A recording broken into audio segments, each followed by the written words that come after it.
在众人的质疑中，萧炎没有放弃掉队难之际，萧炎及时赶至，诛杀来犯之敌，不惜以自己为饵引开黄轩三人，危急时刻及时出手，但还是被其逃脱。 Không lâu sau ở tại Hoa Tông, chỉ thấy trên đỉnh núi có bóng dáng Tiêu Viêm. Lúc này, anh ấy đang nhìn vào cốt linh lãnh hỏa trên tay vô cùng chăm chú.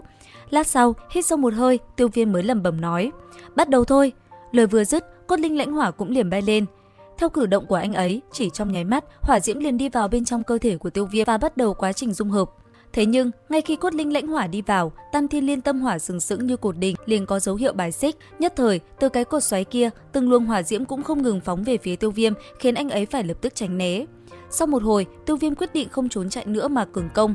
Trên tay, cốt linh lãnh hỏa xuất hiện, nháy mắt, một luồng xoáy mang theo năng lượng mạnh mẽ tụ lại thành một quả cầu, vung tay lên, Tiêu Viêm liền cùng quả cầu phóng về phía trước. Nhất thời, khi quả cầu kia đập mạnh vào cột lốc xoáy của Tam Thiên Liên Tâm Hỏa, một vụ chấn động rung người cũng liền bạo phát. Ngay sau đó, hỏa diễm mang hơi lạnh thấu xương lan tràn, nó từ từ dung nhập cùng với Tam Thiên Liên Tâm Hỏa, khiến năng lượng dần bùng phát. Ở vị trí trung tâm, Tiêu Viêm ngồi trong không gian phần quyết cũng phải hứng chịu những sự đau đớn đến tột cùng, thế nhưng anh ấy vẫn cắn răng chịu đựng. Và rốt cuộc, sau một hồi, xung quanh không gian phần quyết, từng luồng ánh sáng vàng rốt cuộc cũng phóng lên. Nhất thời, khi toàn bộ ấn ký phát sáng, Tiêu Viêm gầm lên, lấy anh ấy làm trung tâm, một luồng ánh sáng vàng chói mắt phóng thẳng trời cao. Nương theo quá trình ấy, bên ngoài cơ thể Tiêu Viêm, một luồng năng lượng kinh người mang theo kình khí ầm ầm bạo phát cũng khuếch tán ra xung quanh.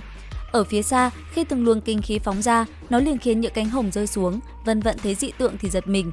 Mang theo ánh mắt lo lắng, nàng nhìn về phía đỉnh núi nơi Tiêu Viêm đang tu luyện. Thế nhưng không chỉ có nàng, trong lúc đó, lão bà cũng khẽ thì thào nói: "Khó trách có thể được Dực Trần thu làm đệ tử. Tương lai người này chắc chắn bất phàm, Vân Vận có thể kết giao với hắn cũng là điều tốt với Hoa Tông." Dứt lời, theo ánh mắt bà nhìn về nơi xa, Tiêu Viêm bây giờ mới chậm rãi mở hai mắt, sau đó xuất ra cùng lúc 4 loại dị hỏa rồi lẩm bẩm nói: "Đã có được 4 loại dị hỏa, ngày sau muốn thôn phệ phải tìm dị hỏa có phẩm chất cao một chút, lần này thật may mắn, đột phá tới tứ tinh đấu tôn rồi." Lời của anh ấy vừa dứt thì đột nhiên, ở phía xa, thanh âm Vân Vận đã vang lên nói: "Tên này, người còn muốn đứng đó bao lâu nữa?" Nghe vậy, Tiêu Viêm liền phóng người tới và đứng sát bên người nàng. Chờ để nữ tử kia phản ứng, Tiêu Viêm đã cầm tay nàng rồi nói: "Đừng cử động, để ta xem phong ấn trong người nàng một chút." Nói xong, Tiêu Viêm liền nhắm mắt lại bắt đầu cảm nhận. Một lúc sau, anh ấy mới hạ tay Vân Vận xuống và thu tay mình lại rồi nói: "Hoa bà hẳn là đã đạt tới bát tinh, thậm chí cửu tinh, phong ấn rất mạnh mẽ." "Đúng vậy, lấy năng lực của ta, căn bản không thể nào phá giải nó. Ta sẽ giải quyết xong rồi mới rời đi, chúng ta bắt đầu thôi."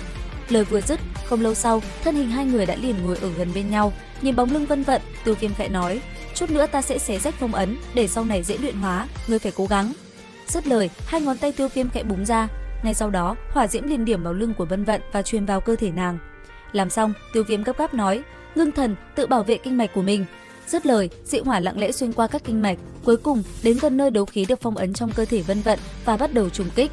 Phải mất rất lâu, Tiêu Viêm mới có thể khoan thủng một lỗ trên phong ấn. Khi kinh khí mạnh mẽ tỏa ra, nó liền khiến Vân Vận thổ huyết.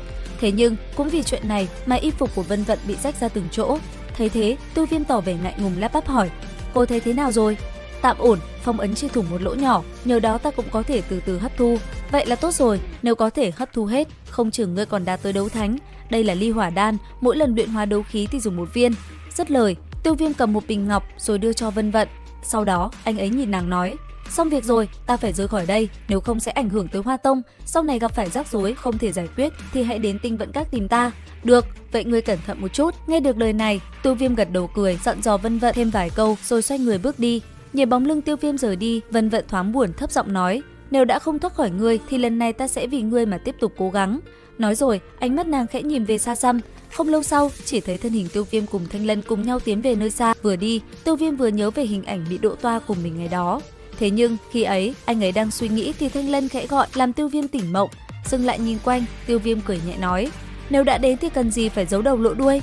Tiểu tử, làm hỏng đại sự của Thiên Minh Tông, hôm nay dùng cái mạng kia để đền bù đi."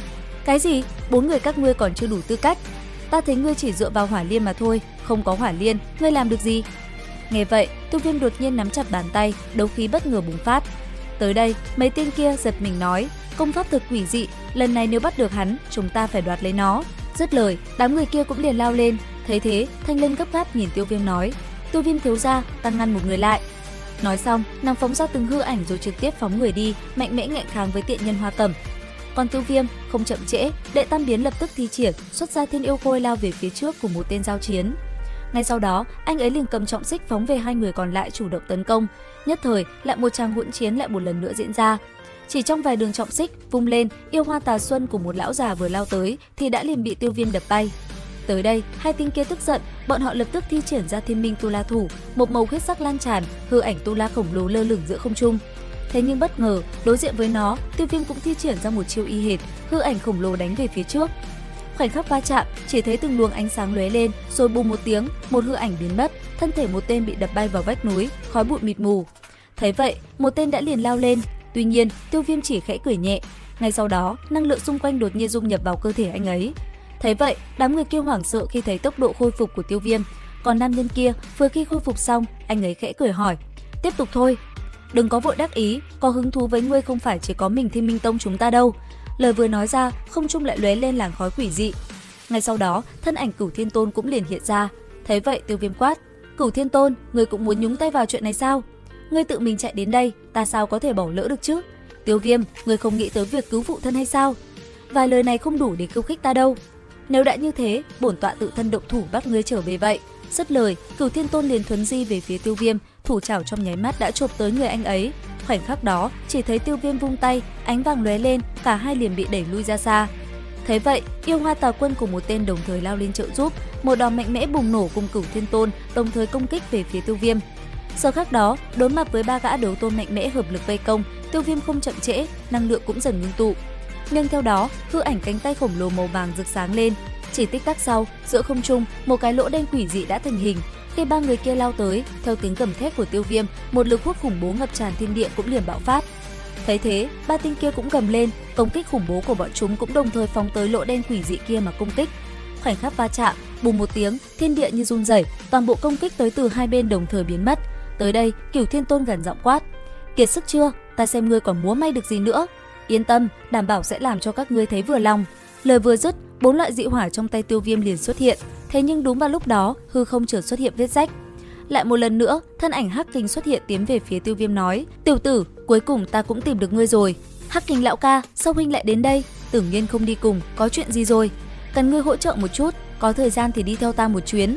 Vậy thì giải quyết hết phiền phức nơi này rồi chúng ta cùng đi." Nghe vậy, Hắc Kình nhìn ra xa, thấy một đám tạp mao xung quanh, ông liền cùng đám người kia võ mồm một chút.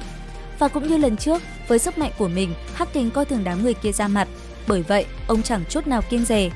Phía xa, mấy tên Thiên Minh Tông còn chưa biết lão là ai, thấy Hắc Kình to mồm, bọn họ liền cùng nhau phóng người lên. Đáng tiếc, mới chỉ vừa động thân, từ khoảng cách rất xa, Hắc Kình đã liền vung tay, ngay lập tức một đòn cách không phóng ra.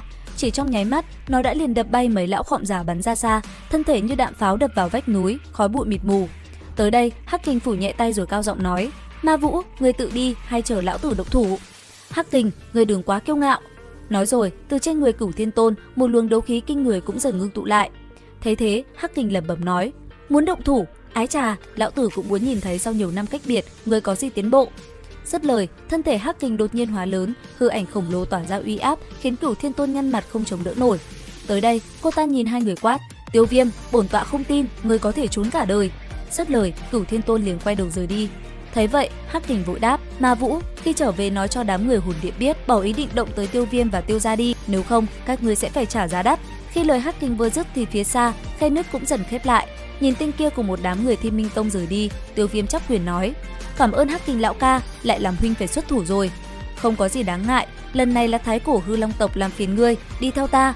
Dứt lời, Hắc Kình liền dẫn Tiêu Viêm cùng Thanh Lân đi vào khe nứt hư không. Nháy mắt thời gian qua đi, cảnh tượng lúc này đã ở tại Long Đảo. Trong lúc một vị lão nhân đang chăm chú nhìn về phía trước, thì ở phía xa, Tiêu Viêm cùng Hắc Kình và Thanh Lân xuất hiện, thanh âm vang lên nói: "Hắc Kình bái kiến Tam trưởng lão, ta đã mang Tiêu Viêm tới rồi."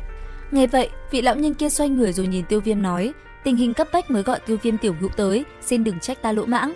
Tưởng nhiên là bằng hữu của ta, nàng gặp phiền toái đương nhiên ta phải tới rồi." Nghe vậy, Tam trưởng lão Trúc Ly gật đầu. Ngay sau đó, ông liền dẫn ba người đi tới một cái đại sảnh vô cùng rộng lớn. Vừa đi, Trúc Ly cũng nói cho Tiêu Viêm biết bối cảnh cũng như thân phận, cũng như tình hình hiện tại của Tử Nhiên, cứ thế cả hai bàn luận rất sôi nổi.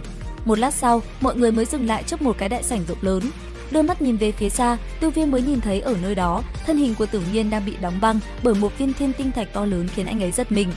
Đến đây thì hết tập 145 phần 5 Đấu Phá Thương Khung. Đón xem tập 146 vào ngày mai trên kênh YouTube Review 5 phút các bạn nhé. Video đến đây là hết. Xin chào và hẹn gặp lại!